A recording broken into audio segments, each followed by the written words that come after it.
എന്താണ്? എന്തോ കള്ളത്തരം പെട്ടെന്ന് കണ്ടുപിടിച്ച പോലൊരു മുഖഭാവം. എന്റെ മുഖത്തോ? നിങ്ങളുടെ ആങ്ങളെ പെങ്ങളുടെയും കണ്ണ് കൊണ്ടുവന്ന് ആദ്യം എവിടെയെങ്കിലും കൊണ്ടുവന്ന് കാണിക്കേ. ജീവിതത്തിൽ ഇത്രയും സന്തോഷമുള്ള ദിവസം എന്റെ ജീവിതത്തിൽ ഉണ്ടായിട്ടില്ല. എന്നെ നോക്കി രണ്ടുപേരും പറയണം എന്താ കള്ളത്തരം, എന്തോ പേടിച്ച പോലെ ഉണ്ടല്ലോ. എന്ത് പേടിക്കാൻ? എന്താണ് ഒരു ആലോചന?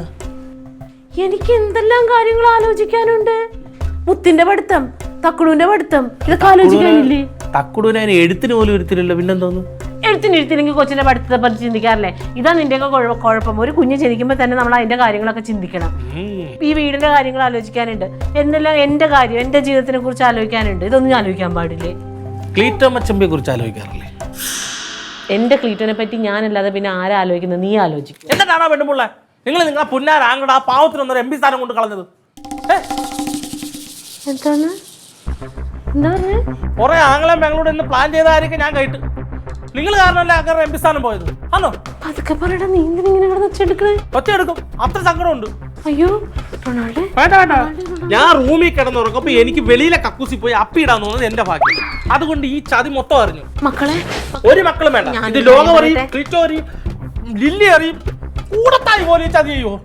എനിക്ക് തെറ്റ് പറ്റിയിട്ടുണ്ട്. പക്ഷെ നീ ഇത് പുറത്താരോടും പറയരുത്. ആരോടും പറയത്തില്ല. പക്ഷെ ഞാൻ ക്ലീറ്റോ മച്ചമ്പി അറിയിക്കും. പറയരുത്. നിനക്കറിയില്ല എന്തുകൊണ്ടാണ് ഇത് ചെയ്തതെന്ന്. നിനക്കറിയാൻ പാടില്ലല്ലോ. നീ കാര്യം അറിയാതെ അമ്പും തുമ്പും കേട്ട് നീ എടുത്തു ചാടരുത്. അല്ലേലും ഇമാതിരി കുറ്റം ചെയ്യുന്നവർക്കെല്ലാം എന്തെങ്കിലും ന്യായീകരണം കാണും. കേക്കട്ടെ, ഇരി പറ. സ്വന്തം ഭർത്താവിനെ ചതിച്ച ഭാര്യയുടെ ന്യായീകരണം ഞാനൊന്ന് കേക്കട്ടെ. ചതിച്ചില്ല. എന്റെ ക്ലീറ്റോനെ ഞാൻ ഹൃദയം തുറന്ന് സ്നേഹിക്കുന്നതാണ്. ഇതാണോ ഹൃദയം തുറന്ന് സ്നേഹം? നിങ്ങളൊന്ന് ആലോചിച്ച് നോക്കൂ. ആ പാവ എത്ര നാളുകൊണ്ട് ഈ DDT പാർട്ടിക്ക് വേണ്ടി കൊടി പിടിക്കും. അങ്ങനെ എന്തെങ്കിലും ഒരു പൊസിഷൻ വരട്ടെ.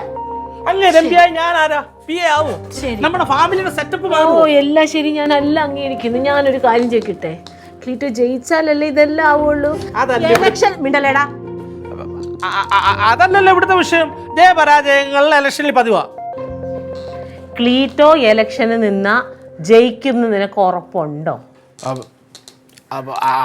അങ്ങനെ ചോദിക്കുകയാണെങ്കിൽ പിന്നെ പ്രവർത്തകർ അംഗബലം പാർട്ടിയുടെ ഒരു ഇത് വെച്ചിട്ട് ജയിക്കൂല അല്ല ആണല്ലോ.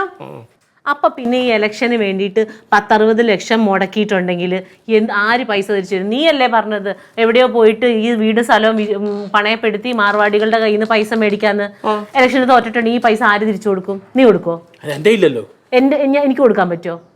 ക്ലീറ്റോ കൊടുക്കോ? കനകന്റെ കയ്യിലുണ്ടോ? നിന്റെ കൊച്ചപ്പച്ചനും കൊഞ്ചപ്പഞ്ചിയും തരുമോ? റോസ്മേരിയുടെ വീട് വിറ്റ് അത് തരുമോ? അങ്ങനെ ചോദിച്ചാ തരൂല്ല. ആരുടെ കയ്യിലും പൈസ ഇല്ല. അപ്പൊ നിന്റെ ആഗ്രഹം എന്താന്ന് വെച്ചാൽ ക്ലീറ്റോ ഇലക്ഷന് തോറ്റിട്ട് അതിങ്ങനെ പ്രാന്ത് പിടിച്ചോലെ നടക്കണം, ഞങ്ങളൊക്കെ കടം കയറി ആത്മഹത്യ ചെയ്യണം. അതല്ലേ? അതിൽ നിന്ന് രക്ഷിക്കാൻ ഞാൻ കണ്ടെത്തിയ വഴി ഇതേ ഉള്ളൂ.